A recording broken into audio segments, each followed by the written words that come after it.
Ako, positibo ako that the Supreme Court will issue a wise decision with regards to the call of the Duterte siblings for the writ of the habeas corpus. Ako, kasama ng maraming mamamayang Pilipino, are also in the same position na napukaw yung pagmamahal natin para sa bayan because of the sacrifice that PRRD did. Ang sa akin lang, wag nating sayangin yung ginawa niya. Hindi napakita yung warrant of arrest. Okay? Hindi dumaan sa korte natin.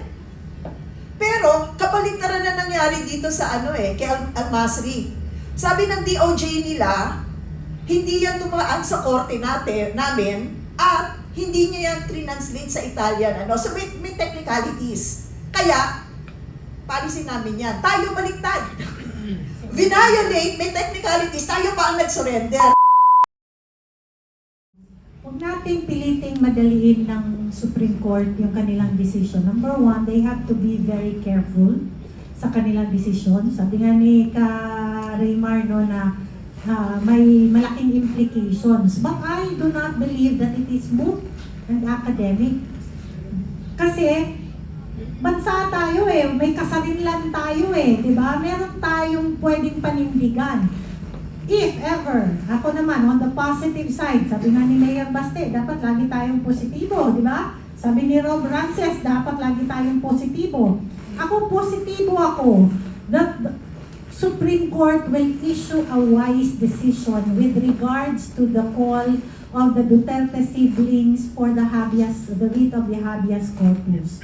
Kinailangan lang ng Supreme Court na aralin ng mabuti ang international arena, the International Criminal Court, and the Rome Statutes para pag nagbigay sila ng desisyon ay may paruroonan yung desisyon na yon. Kasi importante may paruroonan ang desisyon na yon. In my mind, if ever the Supreme Court will issue a writ of habeas corpus, maging favorable yung kanilang desisyon, we as a country, uutusan talaga niya ng Supreme Court ang ating ehekutibo, ang ating presidente, na gawin ang tama. And how can we do that? We could file as a nation, doon sa UN, doon sa ICC, sa lahat ng international body. This is what our Supreme Court has decided on. Diba? So kung magsabi sila na i-produce yung katawan, dapat i-produce talaga ng administrasyon si PRRD dito sa Pilipinas. And ako, it may be a test case. It even is going to be a model case in the whole world. Malay mo, may purpose din ng Diyos doon sa buhay ni PRRD. Dahil kung mangyari na mag-issue ang Supreme Court, it's going to be the first in the history of the world. So, maraming first na ginawa si Tatay Digong. Oo, kaya let us always be hopeful in that. And ako, I am very confident that the Supreme Court will be wise enough to know what is right and what is wrong, what is just and what is unjust, and they will issue a decision on the case filed by the siblings with God's wisdom. So, yun yung natin, panghawakan natin yun. Ako po, ang nakikita ko dyan, habang pinag-uusapan natin ito, is yung, naalala ko lang yung sinabi ulit ni Mayor Baste.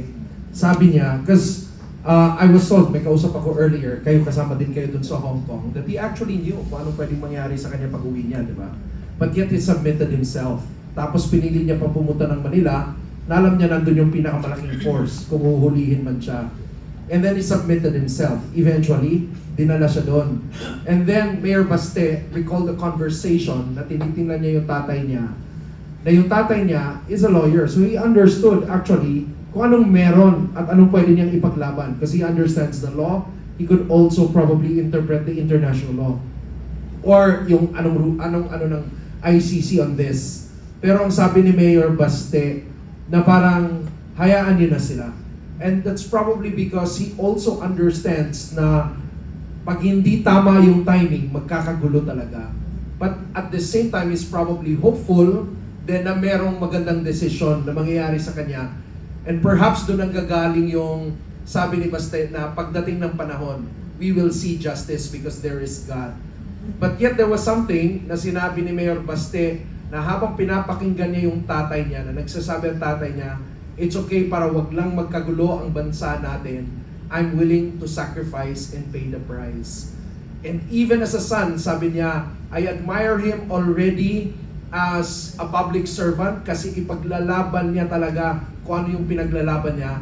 But this time around as a son, sabi niya, bow na bow ako, admire na admire ko ang tatay ko for the willingness to sacrifice himself for his country para wag lang magkagulo yung country niya.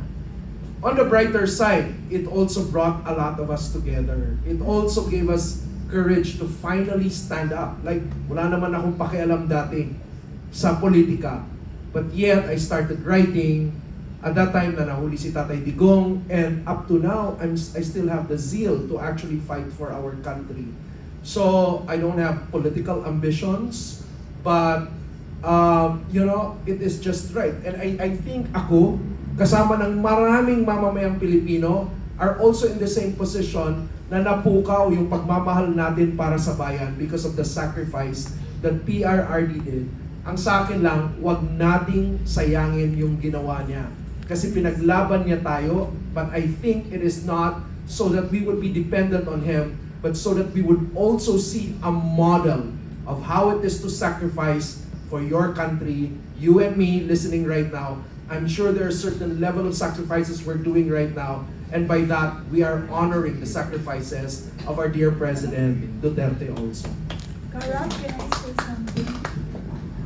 Alam niyo, yung mga nangyayari ngayon, sa totoo lang, yung pagkakakulong ni Tatay Digong or FPRD, alam niyo kapag pinag-uusapan yan, di ba, pag kami somebody na nakakulong, parang nahihiya tayo. Habang nandyan siya sa kulungan at kinukundina ng iilan, alam naman natin sila yung may bahid at questionable mga personalidad. Alam mo, tapos nandito tayo naninindigan na pinagtatawanan tayo. I am so proud na maging Pilipino dahil kay Tatay Digong. Kasi, ngayon ginagawang katatawanan ng Pilipinas. Sinasabi nila, kung ang Australia may kangaroo, ang China may panda bear, ano na naman meron ang Pilipinas? Dati-dati pinagmamalaki natin, meron tayong bahay kubo, meron tayong mga pagkain na hindi mo makikita sa ibang bansa na talagang pinagkakaguluhan at tayo lang ang meron. Pero ngayon, ultimo bag ng buwaya mabenta dito. Lahat ng ukol, mapabagay, mapasalita, mapapelikula, laging may involved na buwaya. Sa totoo lang, mga kasama, mga kababayan, yung nangyayari kay Digong is an eye-opener to all of us. Alam niya yan eh. Mangyayari yan, alam niya. Saksi po kami. Doon pa lang nagtataka ako na bakit may nagpipigil sa kanya na huwag nang umuwi. May sumasalo. Ano sinabi niya? Alam mo ba, yung pinakita niyang tibay talaga at katapangan na manindigan dahil alam niya bilang abogado na wala siya nag-violate at yun ang tama. Nakita ko, yun pala ang talagang pwede nating tawaging tunay na lalaking Pilipino. Diba? Hindi nagtatago. Dahil alam niya, darating ang araw, yung divine intervention, yung mga pangarap nating mga Pilipinang magpahanggang ngayon hindi nawawalan ng pag-asa dahil alam natin na ang totoong nanindigan, totoong lumaban sa karapatan ng Pilipino ay iisang tao lang at yan po ay hinangaan hindi lamang po sa Pilipinas bagkos sa buong mundo.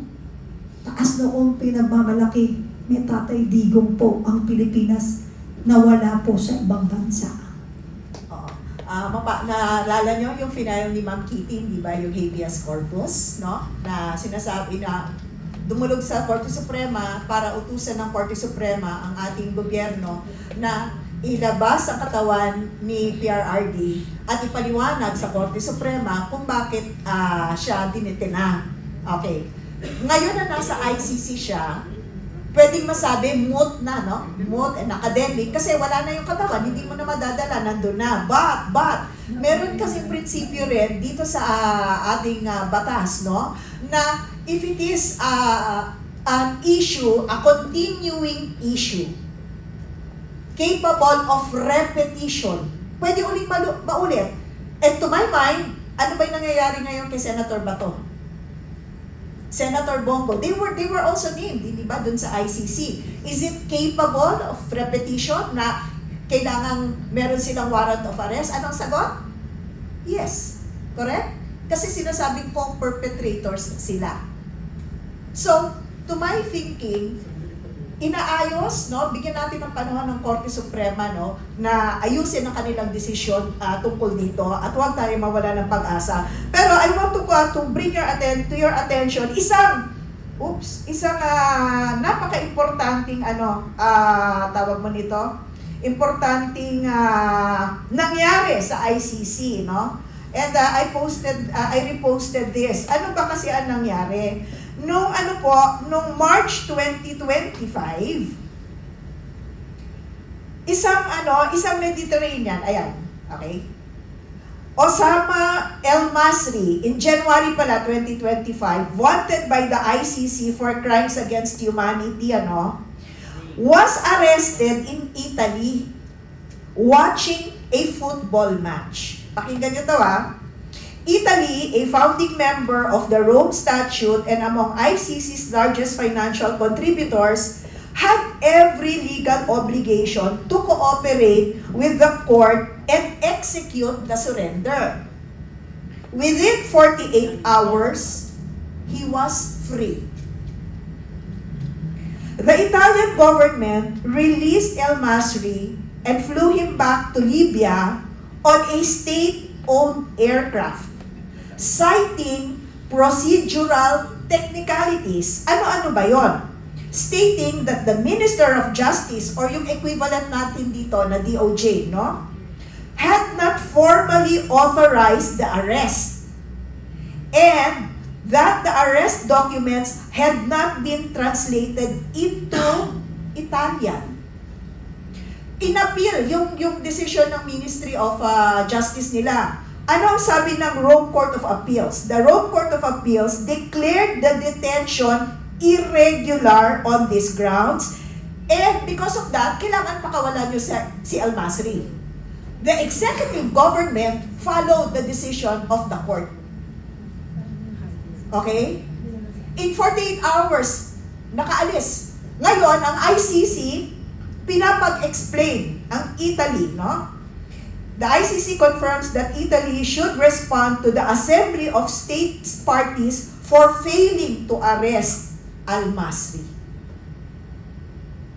And that is the reason why hindi pa rin nila mapakawalan si PRRD, personally, no, as a lawyer, on technicalities. Kasi hindi ba yun ang nangyari sa atin? Hindi na ipakita, guest dito si ES Medjaldea, hindi napakita yung warrant of arrest. Okay? Hindi dumaan sa korte natin. Pero, kapaligtaran na nangyari dito sa kay Al Masri. Sabi ng DOJ nila, hindi yan dumaan sa korte namin, at hindi niya yan translate sa Italian. So, may technicalities. Kaya, policy namin yan. Tayo baliktad. Violate, may technicalities, tayo pa ang nag-surrender. And you can now also imagine what's happening sa ICC, no? Ito, member ka, state party na nila. Hindi nila sinurrender sa ICC, pinabalik. On technicalities. Ito, tayo, hindi na tayo member country. On technicalities, hindi ito yan. So, nakikita nyo ngayon, what's happening, dito sa, and, magmatsyag, magmasid, no? Intindihin mabuti ang mga nangyayari, and the sacrifice that our President is doing para ma-expose lahat ito. Lahat ng sa tingin ninyo na injustice na ginagawa sa isang kapwa Pilipino.